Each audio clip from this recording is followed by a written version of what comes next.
Hey guys, what's going on? Blooperson here, and welcome back to another video. Now of course, it is a Wednesday, which does mean an episode of Battlefield 1 in detail.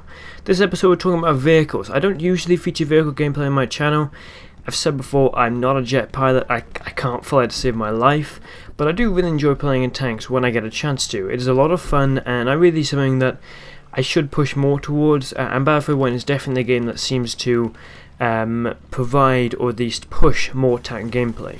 And in Battlefield 1 there are a lot of changes to the vehicles. We now have more variants and they work differently as before in Battlefield 4 and 3, just having two standard vehicle types and two standard jet types. Each one now has different abilities and sort of acts like a different, whole different sort of beast compared to the other ones. Beforehand you couldn't really tell the difference. You're definitely able to tell the difference now between them. So first of all, we'll get the less interesting part of the way, for me at least, and get rid of the planes quickly, or at least talk about the planes quickly. Now there is three variants in this game. There's the Bomber, which is a slow-moving, air-to-ground, three-seater plane. Obviously with a driver who can just drop bombs. I believe it's a cluster of bombs, mini-bombs, and then two big ones. And obviously he sits in the middle, and then has a front gunner and a rear gunner. Like I said, it's the slowest one, big, huge, obvious target. Chances are if you get one of these you can get shot down instantly. You'll probably get quite a lot of kills with it, I imagine, but I don't think it's going to be very powerful at all unless you can somehow work together with other pilots and create sort of a convoy. The second one is sort of the attack. This one is sort of a middle range one. It's a bit of both really, bit of air, bit of air to air, bit of air to ground. It's a two-seater where both the pilot and the rear gunner having reasonably powerful weapons, and I believe the driver or the pilot can actually drop bombs as well, the mini clusters. Not as many as the large bomber, but still enough to do reasonable damage to certain targets and obviously take out some infantry. Now the last one is the Assault.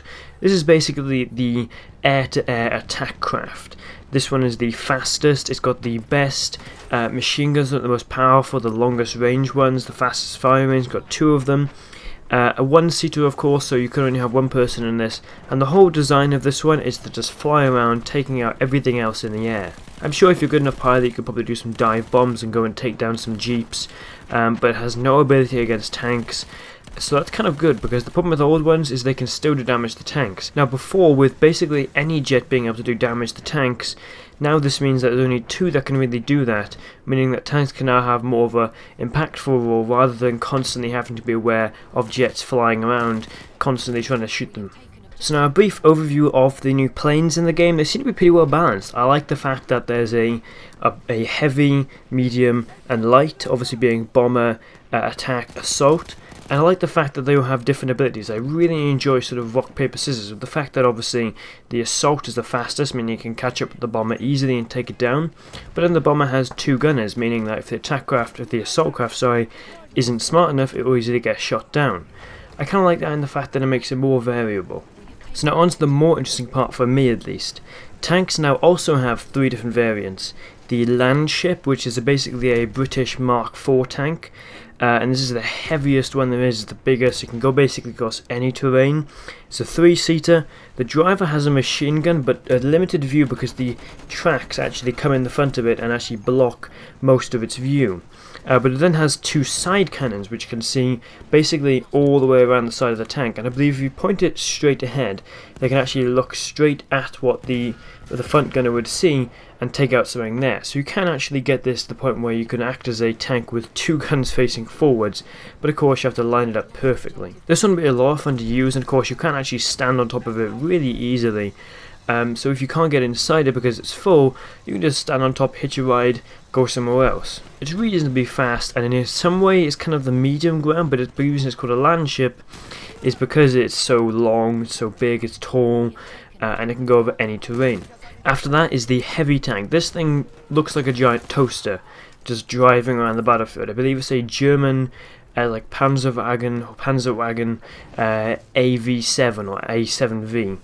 This thing is actually really interesting and is definitely quite fun to go against and play as. Now the front gunner, or the driver at least, has actually a cannon, so it has more ability for the driver than a Landship does, but then it also has two guns on either side and one at the rear. So this thing is covered from all sides, but it is obviously a huge target. It's the slowest and is essentially the new troop carrier.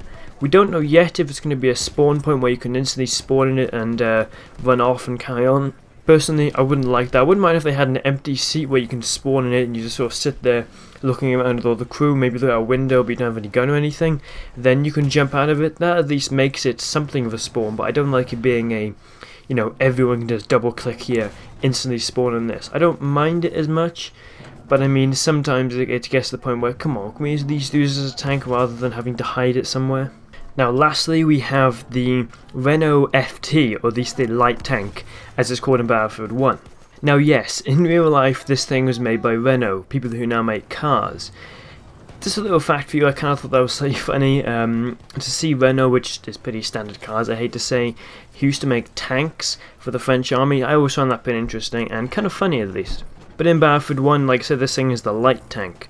It's the fastest out of all of the three, obviously, and it has a swivel gun which I believe can look 360 all the way around. So it's basically the most modern-ish tank in the entire game. Obviously the fact that it's a one-seater kind of doesn't make it modern, but it's definitely the quickest to get in, it's the smallest, the fastest, lowest signature to it, but obviously has the weakest armor and doesn't really have many variable abilities. This thing is basically just hop in, drive to somewhere, take out some infantry, maybe a tank or two, and then carry on. While something like the landship or the heavy tank are going to be something that's really the spearhead of an attack. Hopefully you'll group them together and go straight at an objective, while with the Renault or the light tank, I think it's more designed as reconnaissance with a little bit of power to it. They all have little abilities now as well. I believe the light tank can now drop health bags, meaning that enemies can, or teammates can run up to it, ask for some help, and bang, bag out the back, you get some health. And the heavy tank can drop ammo bags, meaning that you can run up to it, get some ammo from it, and then of course carry fighting. That's why I believe it's more of a spearhead for the attack rather than being a solo sort of fighter. I think the light again can also drop gas grenades, so that if enemies come up to you and they're trying to get around you and you can't get them, you can drop a gas grenade, force them to put their mask on, maybe run away. And it definitely adds more of an ability to it. And the heavy tank can drop a smoke grenade, meaning if you're trying to conceal it, you get a hit, smoke grenade, retreat back up, and you're suddenly hidden and you'll get away. They can also change weapons, like the light tank now has a basically shotgun, along with the standard cannon, which is awesome, means more infantry abilities. I personally always use the cluster shot for tanks, so that's great for me, I'm really going to enjoy that. And you can change up most of the abilities on them as well. I believe it also has like a cluster grenade that it can shoot out and land on certain areas. So this is basically it, aside from the obvious Jeep, which is basically identical to the ones in Battlefield 3 and 4, be it now obviously you can sit inside them and they're obviously like a World War I variant. But we don't know anything about boats. There probably will be horses, I believe. I have heard something about that. I'm not entirely sure myself, but we could see it. I believe there's motorbikes. I think that's going to be in the game at one point. It's currently not in the alpha, but I can kind of see them adding it in as the quick attack craft, basically. I don't imagine there'll be more tanks or planes after this point. At that point it just becomes too much of a cluster having more than 3 variants. 3 variants is easy to use and remember. Having 4 or 5 just becomes way too much. I don't think they'll go any further than this. Obviously the Behemoth, so far we know there's definitely a Zeppelin or an airship, a battleship, and of course a train. We don't know if there's any more beyond that. I can't really think of much else as from World War I. Maybe British Mark V tanks. They're particularly heavy and large. Doesn't sound like that good a Behemoth, honestly, so I doubt that will happen. I honestly can't imagine what else there would be in terms of Behemoths, obviously aside from the Zeppelin, the battleship and the train. Like I said, big chance of horses and a seriously big chance of motorbikes. If more comes up, I'll be sure to update you guys at a later date, but until then, well, there's been one soon. Out.